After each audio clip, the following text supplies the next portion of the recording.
Hello, this is Tony Heller from RealClimateScience.com, setting the record straight about climate. The climate fake news from the press is coming fast and furious. This has caused me to rethink my strategy. I'm going to start making very short videos covering a particular targeted topic.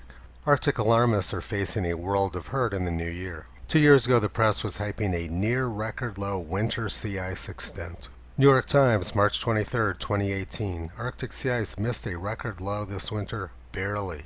Carbon Brief, Arctic sea ice hits second lowest winter peak on record. Alarmists really thought they'd hit the jackpot. But last year they had to settle for seventh lowest on record. If journalists understood mathematics, they would have realized that this meant there was a large increase since 2018.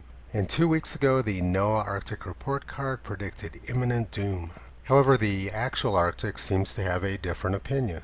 This is today's sea ice map from the National Snow and Ice Data Center.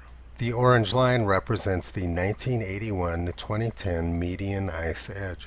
As you can see, the current ice edge is very close to the 1981 to 2010 median everywhere except for this patch in the Bering Sea. Now let's look at what's going on in the Bering Sea. This map shows current wind and temperature in Siberia, Alaska, and the Bering Sea. You can see that it's really cold up there right now, and the wind is blowing straight down out of the north. Air temperatures in that missing patch of ice are about minus 13°C. That means that ice is going to form very quickly there. Additionally, the strong northerly winds are going to push ice through the Bering Strait down into the Bering Sea.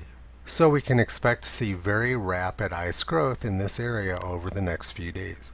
It's entirely possible that Arctic sea ice extent will move beyond the 1981 to 2010 median sometime this winter. And that would be a complete catastrophe for Arctic alarmists who claim they love Arctic sea ice. This graph shows Arctic sea ice extent for every single day in the MASI record, which goes back to the beginning of 2006.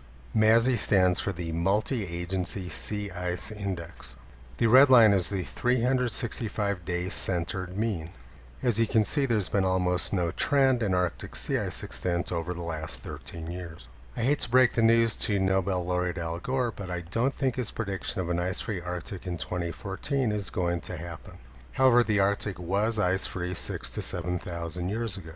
This occurred at pre-industrial levels of carbon dioxide, and the polar bears survived just fine. Climate alarmism has nothing to do with science, and it has nothing to do with reality.